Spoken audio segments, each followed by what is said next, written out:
In the heart of Mandaue City lies Barangay Paknaan, a community where tradition and craftsmanship come alive.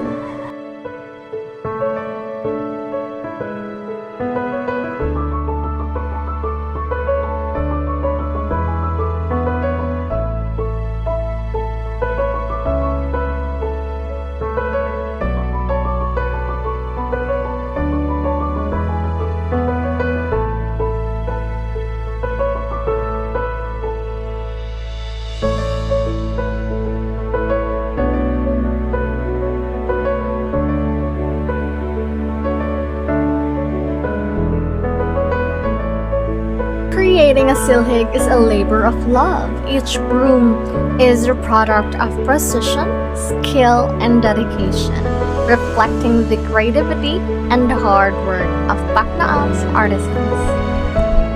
So, I am here in Paknaan. Paknaan is a lively barangay in Mandaue City, Cebu, known for its rich cultural heritage and active community. The name comes from panaan, which refers to making or using arrows during the Spanish era. In Paknaan, the traditional Filipino broom or silhig is important both culturally and practically. Made from coconut or buri palm leaves, the silhig shows the resourcefulness and of the local craftsmanship using sustainable practices to create functional items from native materials. The local government and community organizations in Paknaan are focused on continuous development efforts. These include infrastructure improvements, community programs, and initiatives aimed at enhancing the quality of life for residents. The area's strategic location also makes it a crucial part of Mandaue City's urban development, serving as a bridge between preserving traditional values and embracing contemporary growth.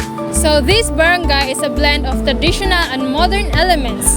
It hosts various industries, small businesses, including local crafts and trades, which contribute significantly to the local economy.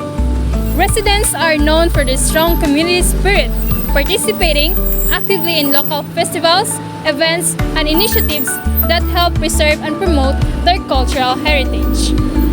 Discover the magic of Paknaan, Cebu finished silhigs, and get swept away with a quality you can trust. Crafted with a pride, these brooms aren't just effective cleaning tools, they are a testament to the skill and dedication of our local artisans. By choosing a silhig, you support sustainable, eco-friendly practices and help preserve as a beautiful cultural tradition.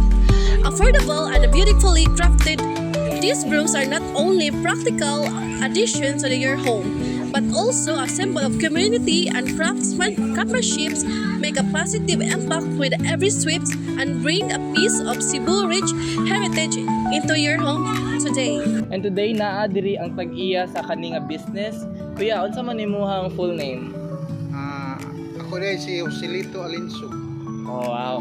So naa diri ang ato ang tag-iya sa business, and moving forward with the first question. Yes. Kanang kuya, kanusa mo ka nagkaton sa paghimo sa kinsay nagtudlo sa iyo? Pagsugod ginako sila ko himo sila pag pandemic yun 2019. Nya bili ni sa akong mga lola o ako mama papa. Mga time silang sili ko. Akong papa mo yung suroy dayon karon ana ko sa dayon. Hindi te kayo no. Na ako ang sunod question kuya kay unsa may mga process ani kuya sa para paghimo og ning ani na mga products? Kani siya nga product gikan sa bukid sa liluan ngadto sa tabla liluan nga tungod kay daghan mga tubuli.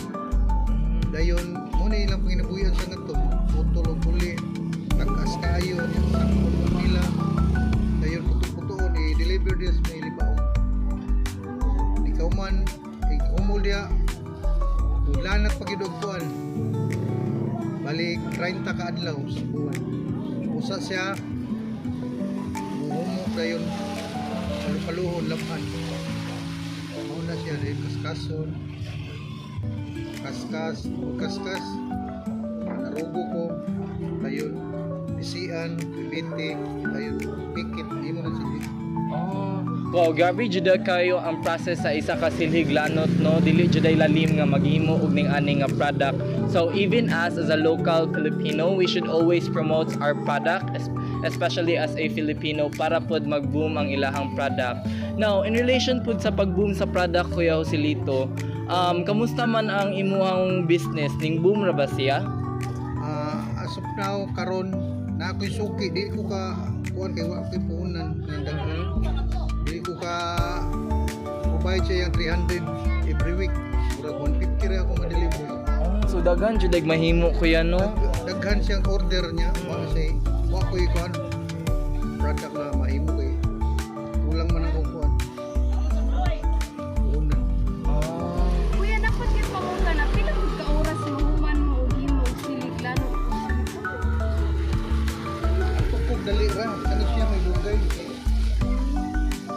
Magnarugo pa, dayon bisian. All ito kaniya. Mag-color pod ani Kuya sa. Unsa pa ka nang gamit anak para mag-color anak?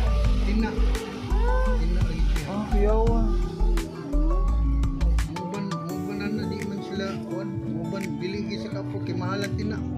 Nya ako ang akong panginabuhi gyud sa akong ika sa lolo ako pa painter. Ano nga ganahan kay ko mag color kay attract man ang color. Para gyud sa balay og imong pintalan murag na siya kuan ba kanang indot ta tanawon kay ang balay nga Practical lang sila taon. pintalan. Ang ako product ako sa gisunod colorful sa ba. Ang uban diha dili man sila ganahan color kay mahal. Mahal ang tina.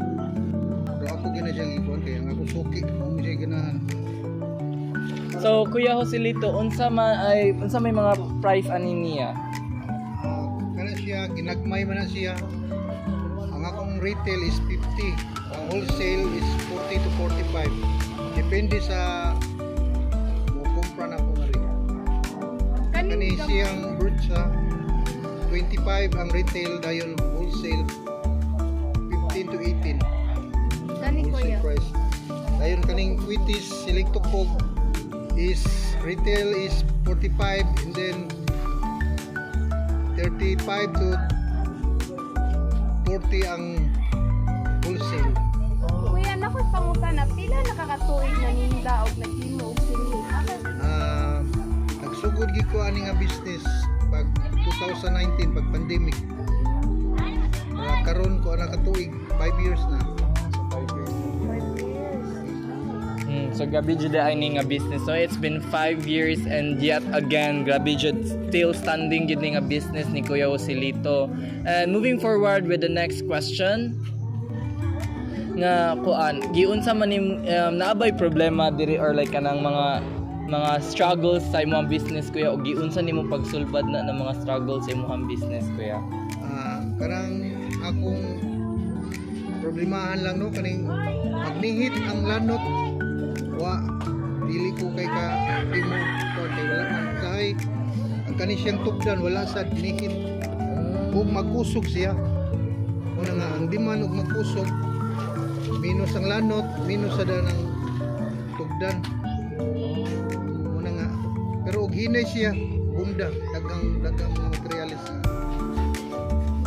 Today na agian si Kuya and it's very very kanang maka-inspire jud siya especially nga kanang gusto ta if ever puhon gusto ta mahimo og kanang natay business and through his 5 years kay grabe jud di ay. And what is your question gani Paul? Speaking of inspiration, as a marketing student, ma-inspired po ta nga magtayo og ato ang business like ning ani, di ba? So, Kuya, unsa may tips nimo sa mga future nga mga business owner nga ganahan ning ani nga business? About my business is ganahan ta ko nga mo invest nga to sa Visayas, Mindanao, other kuan kay demand kay nga to wala ni siya na uban ganahan kay mong kumpra nga rin niya magda nga rig Bagyo nya dayon kana mo ilang idadun sa nga. So pagsabot din nimo ana kuya ganahan ka og kananaa kay mga suki from lain nga kuha like Mindanao, Visayas, and Baguio. Oh, grabe jud lagi. Sige. Mga kuwag yun sa una, nami among brand na ko nga kuwan, ang gagaw. Iloilo ray lang kuwan. Nang hatda nila bitaw Iloilo, ang Manila wa na nila hatdi. Ang buti Manila sila nya, mga matay na sa itong mga karaan nga biyahidor. Mga wagi, mga makaabot nga itong nga product nga silig na. Nya, halin kita ni kay nang ato. Kay mahal man ang bagyo nga bromba. Oo. Mahal niya kani siya brato ni siya. Lagi. Dito kuya, so far sa mga namaligya ginani kay ikaw be pinakabarato kuya and na-amaze jud ko ana po. Wholesale man nga wholesale product. Lagi knowing nga ning ani di ay ang kuan ni kuya no pagkabalo na ko nga ning ani di ang price sa iya mga baligya makaingon na lang ko nga diri na lang jud ta dapat mo palit kay barato pa makatipid jud ta not just as a student but as a Filipino and makatabang pud ta silang business lagi. So para nimo kuya, unsa ang gamit sa silig para tatong palibot? Ang gamit sa siligid sa atong palibot kani siya tukong. Ya pang kaning lanot para ram ni sa interior sa home nato sa atong balay. Ya kanag yung silig tukog mo gamit kay sa palibot sama ning mga akong pares na man nagtrabaho sa barangay pit pagsilhig sa mga kalsada para malimpyo. Barangay pit magsilhig sa kalsada. Ang provider na ang barangay ug city. So, gamit kayo ang silig tukog. So ang barangay kuya like siya mukuha dili sila mukuha sa imuha para bang gamiton dira sa kalsada. Dili sa ubang kuan ako, mga kauban sa nga nagpaghimuan ni kuan. Daghan din mo yan like community sa mga siling. Tiga, na sila yung mga suki. Kumprahan. Kuya kanang ang silig lanot kuya ba? Dako ba siya makatabang sa imong kinabuhi adlaw-adlaw? Ang akong tubaga na karon ang atong ekonomiya is ni down man kanang lisod ang atong kahimtang sa ekonomiya. Ako mo gini ako panginabuhian mo nga wagi ko magkuan mo nikuan sa baon sa akong bata, ilang mga bayranan sa eskwelahan. Dayon ang inadlaw na kong kuan konsumo like among panginabuhian nga bugas, sudan, na danang buwan tanan para bayad sa tubig, bayad sa kuryente. Ano nga, ako wagi ko muundang kay paresa ko nanarbaho ta og kumpanya nga kada adlaw na gyud mo nang ako kada adlaw si ko maghimo sa silig para sa akong problema sa akong inadlaw-adlaw nga panginabuhi yan. So, dako na kay once kuya no like dako siya trabaho, hardworking kay siya, then kanang dedicated siya sa iyang ipangbuhat para lang makasurvive ani. So, kanang kuya, unsay kanang mga ipangbuhaton nimo para ma-promote ni imong product like na ba kay contact number? Ang akong bata is naman dia kanang sales agent sa Koreano niya. Ako ang iya sang sil number may akong gamiton. Kung naay customer ako taga mga yuko. Phone number, cell number. Ako taga. Today, we're taking a closer look at the art of creating a silhig, a traditional Filipino broom that has been a household staple for generations. It all begins with gathering the materials. Dried fibers, often from coconut midribs or other sturdy plants, are carefully collected. These natural materials are lightweight, durable, and perfect for sweeping.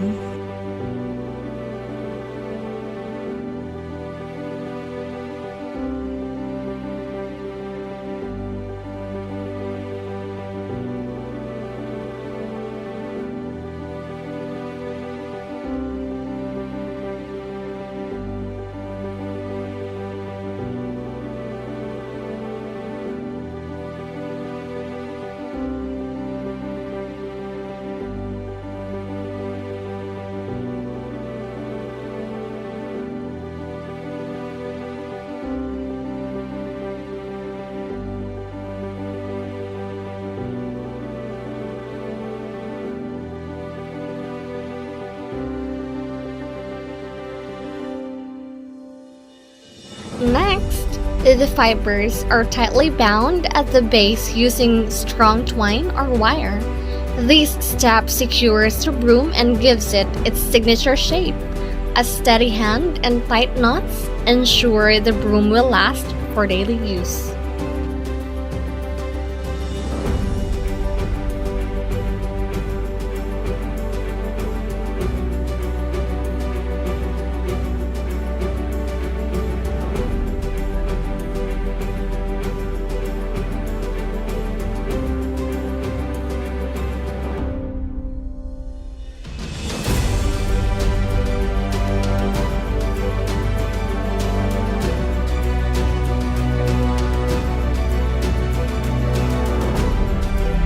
After binding, the bristles are spread evenly, creating a fan shape that makes sweeping more efficient. Additional trimming ensures the broom is neat and ready for use.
And there you have it, a handmade silhig, crafted with care and tradition, a simple yet essential tool that reflects the resourcefulness and artistry of Filipino craftsmanship.